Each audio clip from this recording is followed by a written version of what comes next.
Hello viewers, how are you all? I hope you are good. Viewers, today my topic is very important and today I am going to explain about verb and this is very important topic. So let's come on the topic without wasting any more time.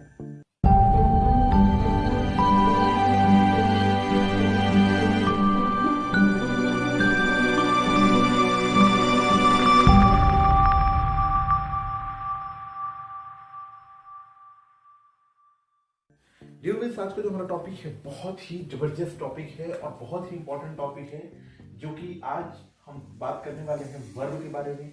Verb जिसे हम हिंदी में क्रिया के नाम से जानते हैं और शॉर्टकट में हम इसे एक्शन वर्ड के नाम से जानते हैं, राइट। अगर आपको डेफिनेशन नहीं याद है तो आप इसे एक्शन वर्ड कह सकते हैं, आपका इतने में काम हो जाएगा। ठीक, देखिए सबसे पहले तो हम इसकी वैल्यू के बारे में बात करते हैं कि ये जो वर्ब है इसकी ग्रामर सेक्शन में वैल्यू क्या है। जैसे मैंने आपको अभी बताया कि बहुत ही इंपॉर्टेंट टॉपिक है। तो बहुत ही इंपॉर्टेंट टॉपिक क्यों है ना? इंपॉर्टेंट इसलिए है क्योंकि ग्रामर सेक्शन में स्पेशली पार्ट्स ऑफ स्पीच का एक बहुत ही इंपॉर्टेंट पार्ट है ये। और पार्ट्स ऑफ स्पीच सेक्शन में जो वर्ब होता है इसकी बहुत ज्यादा वैल्यू होती है। और ग्रामर सेक्शन में अगर ये वर्ब नहीं होता तो आप ये जान लीजिए कि पूरा का पूरा ग्रामर बिल्कुल शूट नहीं करता, बिल्कुल ठीक नहीं रहता। ठीक है, जैसे आप जानते हैं कि किसी भी, जैसे हमारी आपकी बॉडी में जो हार्ट का काम है, अगर हार्ट ना होता तो हम आप शायद ना होते, है ना। जैसे कि ये इन जो इन्वायरमेंट है इसमें जो ऑक्सीजन का वर्क है, oxygen, do you know about oxygen, जो हमारी लाइफ ऑक्सीजन है, जो हमारी, जिसे हम एक्सेप्ट करते हैं ऑक्सीजन को, ऑक्सीजन की क्या वैल्यू है आप बहुत अच्छे से जानते हैं। अगर ऑक्सीजन ना हो तो शायद हम लोग ना रहें, राइट। तो जैसे अभी एक गाड़ी होती है, गाड़ी में जो इंजन होता है, इंजन अगर ना हो तो गाड़ी नहीं चलती, सेम वही प्रोसेस है। मतलब कि इसका जो रोल है ये बहुत इंपॉर्टेंट है, बिना इसके कुछ नहीं होगा। ऑक्सीजन के बिना हम आप नहीं रह सकते हैं, without water we can't live, right. बिना पानी हम लोग नहीं रह सकते। तो ये कुछ ऐसा परफॉर्म करता है अपने ग्रामर सेक्शन में। इसका अपना एक अलग ही वजूद है, एक अलग ही रोल है और बहुत इंपॉर्टेंट रोल है। जैसे अभी मैंने पिछले कई वीडियो में मैंने बहुत सारी वीडियोस आपको पढ़ाए हैं मॉर्फोलॉजिकल वर्ब के सेक्शन में। आप अगर चाहें तो हमारा प्लेलिस्ट चेकआउट करिए, उसमें मैं आपको बहुत सारी वीडियोस बताया हूं। लेकिन उसमें मैंने जिक्र किया है वर्ब का, कि वर्ब का यू फॉर्म यूज होगा, ऐसे होगा, वैसे होगा। लेकिन ये वर्ब होता क्या एक्चुअली में, आज हम उसके बारे में डिस्कस करते हैं, राइट। आइए चलते हैं, समझते हैं ज्यादा टाइम वेस्ट ना करते हुए। वर्ब जिसे हम एक्शन वर्ड के नाम से जानते हैं और उसका जो एक सीधा सीधा डेफिनेशन होता है, अगर आपसे कोई पूछता है शॉर्टकट में तो आप उसे बताइए एक्शन वर्ड, और एक्शन वर्ड डिस्क्राइब वर्ब, सीधा। लेकिन अगर वो आपसे डेफिनेशन में पूछ रहा है तो आप उसे डिस्क्राइब करिए कैसे, the word which show the action और स्टेट ऑफ बीइंग। इसका मतलब क्या है? इसका मतलब ये हुआ कि एक ऐसा शब्द जो संज्ञा या सर्वनाम के बारे में उसकी एक्टिविटी को बता रहा है। क्या कहा मैंने? एक्टिविटी को, मतलब कि जो हम आप कर रहे होते हैं। क्रिया क्या होती है? क्रिया वह शब्द जो किसी भी कार्य करना होना, कोई भी वर्ड जो किसी भी कार्य के बारे में बताता है, ठीक है। किसी भी कार्य का करना होना या पाया जाना क्रिया होती है, राइट। तो इसमें भी वही है, वही सेम वही चीज इंग्लिश में लिखा हुआ है, the word which show the action और स्टेट ऑफ बीइंग।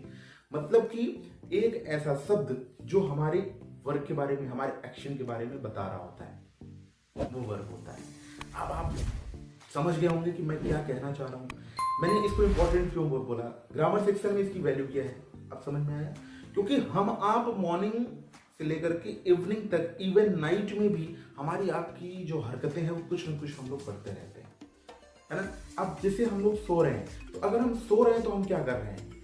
हम तो कुछ नहीं कर रहे हैं, नहीं। हम अगर सो रहे हैं तब भी हम काम कर रहे हैं, क्योंकि सोना हमारे लिए बहुत ही इंपॉर्टेंट है।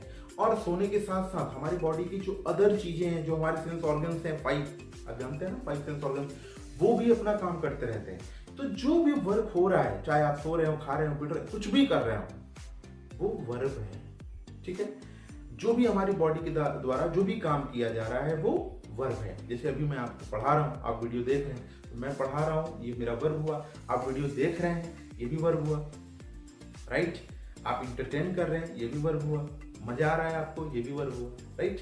तो जो भी एक्टिविटी आपके द्वारा हो रही है वो सारी की सारी चीजें वर्ब हैं, ठीक है। दूसरा यहाँ पे मैंने लिखा हुआ है कि स्टेट ऑफ बीइंग, मतलब किसी भी चीज का होना, ये भी वर्ब है। मतलब अभी मैंने बताया कि कोई एक्शन वर्ड जो हम कर रहे हैं, लिखना पढ़ना। अच्छा एक चीज और, मैं आपको एक शॉर्ट फॉर्म बताता हूँ। हिंदी के किसी भी, जैसे कुछ लोग कहते हैं सर हम लोग वर्ब पहचानेंगे कैसे हिंदी में, ऐसा कोई तरीका बताइए सर शॉर्ट ट्रिक कि हम हिंदी में वर्ब को कैसे पहचाने, क्रिया को कैसे आइडेंटिफाई करें, how can we identify in very easily way. तो मैं आपको बताऊं, किसी भी शब्द के आगे अगर ना शब्द लगा हुआ है तो आप ये जान लीजिए वो वर्ब है। आप किसी भी शब्द के आगे ना लगा दीजिए वो वर्ब बन जाएगा। ट्राई करिए ना। खेलना, पढ़ना, लिखना, नाना जो लग जा रहा है ना ये वर्ब बनता जा रहा है। इंग्लिश में क्या वैल्यू है, अब आइए आपको समझाते हैं। जैसे कि यहाँ पे लिखा है a word which show the action. Action means जो हमारी आपकी एक्टिविटीज होती है, जो हम आप कर रहे होते हैं, वो सारी चीजें वर्ब होती हैं। और यहाँ पे एक वर्ड और लिखा हुआ है स्टेट ऑफ बीइंग, मतलब कि जो होना पाया जाता है, मतलब हुआ, जैसे जो भी हो रहा है वो भी वर्ब है। जैसे कि मैं बीमार हूं, अब हूं ये मेरी स्टेट है ना, ये मेरी स्टेट है। जैसे वह अच्छा नहीं होगा, वो उसकी स्टेट है। तो किसी भी कार्य का होना या पाया जाना ये भी वर्ब होता है। बात समझ में आई? आइए चलिए एक्सप्लेन करते हैं एग्जाम्पल के तौर पे, ताकि आपको और अच्छे से समझ में आए।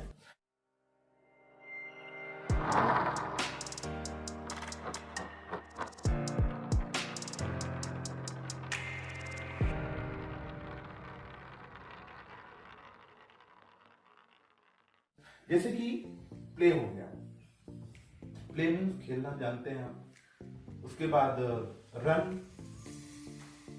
कैच, ठीक। उसके बाद रीड, राइट, ये सब बहुत सारे वर्ब होते हैं, आप जानते हैं। मैं यहाँ कितना लिखूंगा बोर्ड पूरा भर जाएगा, है ना। आप बहुत सारे वर्ब होते हैं, आप जानते हैं। लेकिन ये चीज मैंने यहाँ पे लिखा है स्टेट ऑफ बीइंग, इसके सेक्शन में क्या क्या आते हैं, जैसे कि इज, एम, आर, वॉज, वर, ठीक है। ये स्टेट ऑफ बीइंग और ये आपके मेन वर्ब है। जो एक्शन वर्ड, जो हम लोग एक्शन करते हैं, ये वो चीज है। बात समझ में? ये वो चीज है जो हम लोग एक्शन करते हैं, ये वो चीज है जो होता है। जैसे मैं बीमार हूं, ये होना है ना।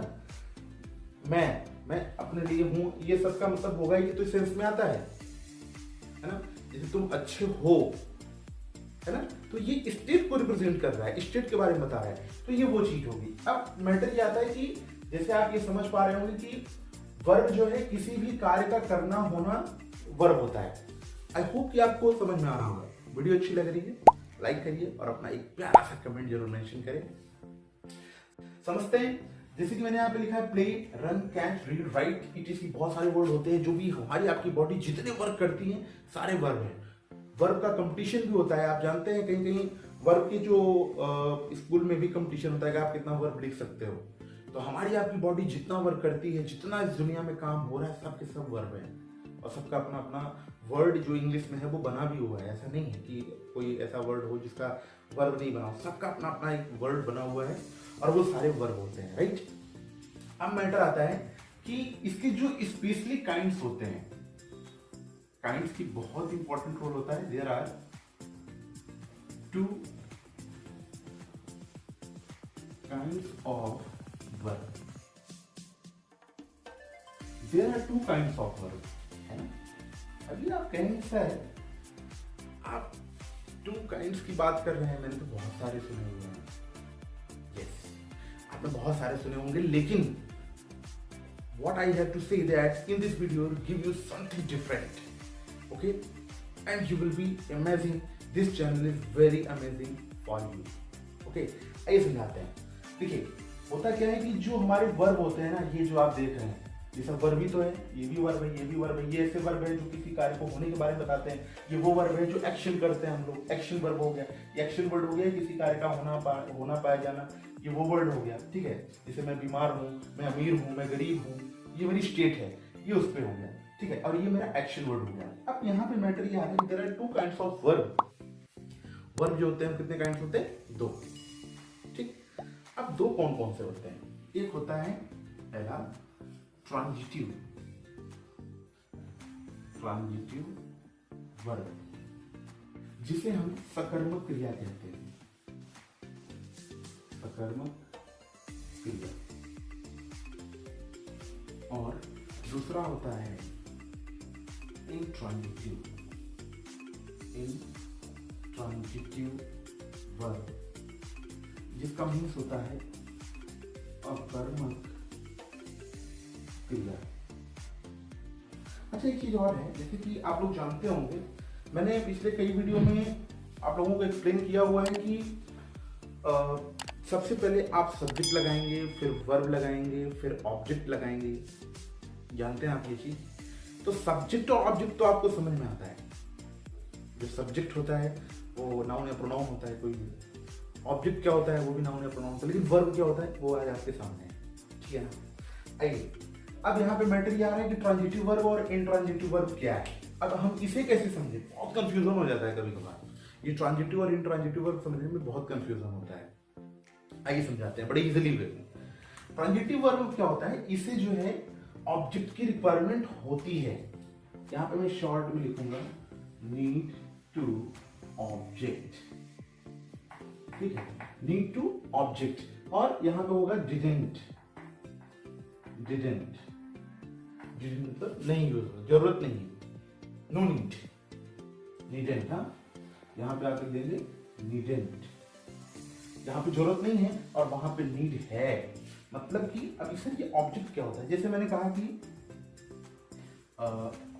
ही इज गोइंग टू स्कूल।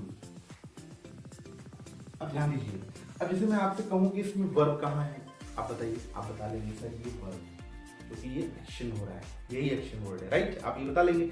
लेकिन मैटर ये आएगा अगर मैं आपसे पूछूं कि ये कौन सा वर्ब है, ट्रांजिटिव है या इंट्रांजिटिव है, तब आप थोड़ा सा दिमाग लगाएंगे और जाएंगे कि सर ने यहाँ पे क्या बताया था, सकर्मक क्रिया। ट्रांजिटिव वर्ब किसे होता है? जिसे नीड ऑब्जेक्ट जिसमें लगा होता है, जिसमें वर्ब के बाद कुछ भी लगा है, वो ट्रांजिटिव वर्ब है। आप ऐसे समझिए शॉर्ट करके। क्या कहा मैंने?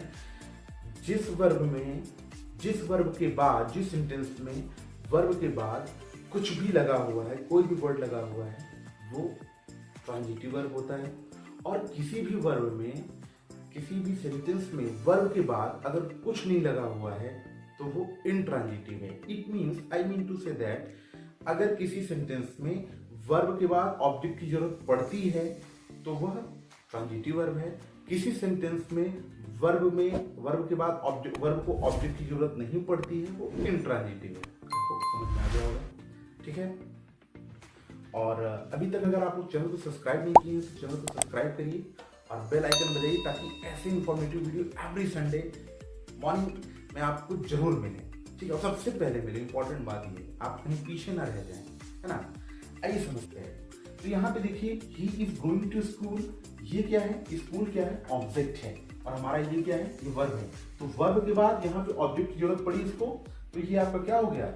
ये हो गया आपका ऑब्जेक्ट, और ये हुआ आपका मेन वर्ब। तो ये जो वर्ब हुआ, अगर आपसे कोई पूछे कि ये कौन सा वर्ब हुआ, तो आप बताएंगे कि ये ट्रांजिटिव वर्ब हुआ। बात समझ में आई? अब अगला है इंट्रांजिटिव की पहचान क्या होती है। जैसे मैंने कहा, द डॉग्स आर बार्किंग। अब यहां देखिए, the dogs are barking, barking आपका वर्ब है, लेकिन यहाँ पे आप ये देख रहे होंगे कि बार्किंग के बाद कोई भी ऑब्जेक्ट नहीं लगा हुआ है, कोई भी वर्ड एक्स्ट्रा नहीं लगा हुआ है। बात समझ में आ रही है? It means, I mean to say that, here is the transitive verb because here is the object and here is not object and this is intransitive verb. I hope you will understand this topic. आज का जो topic है आपको समझ में आ रहा होगा और बहुत ही अच्छे से मैंने एक्सप्लेन किया हुआ है। अगर आप स्क्रीनशॉट लेना चाहें तो yes you may be, I will shied. And ये जो टॉपिक है आज का, आपको उम्मीद है कि बहुत अच्छे से समझ में आया होगा। और एक जो अगला जो टॉपिक होगा ना, उसमें मैं जो लिंकिंग वर्ब होते हैं, जो ऑक्सिलरी वर्ब होता है, जिसका मैंने आपको बहुत सारे यूजेस पढ़ाया हुआ है। तो ये ऑक्सिलरी वर्ब क्या होता है, ये लिंकिंग वर्ब क्या होता है ना, और मॉडल वर्ब क्या होता है, ये सारी चीजें इस अगले वीडियो में मैं क्लियर करूंगा। और मिलते हैं नेक्स्ट वीडियो में फिर ऐसे ही जबरदस्त और मजेदार टॉपिक के साथ। तब तक थैंक यू वेरी मच।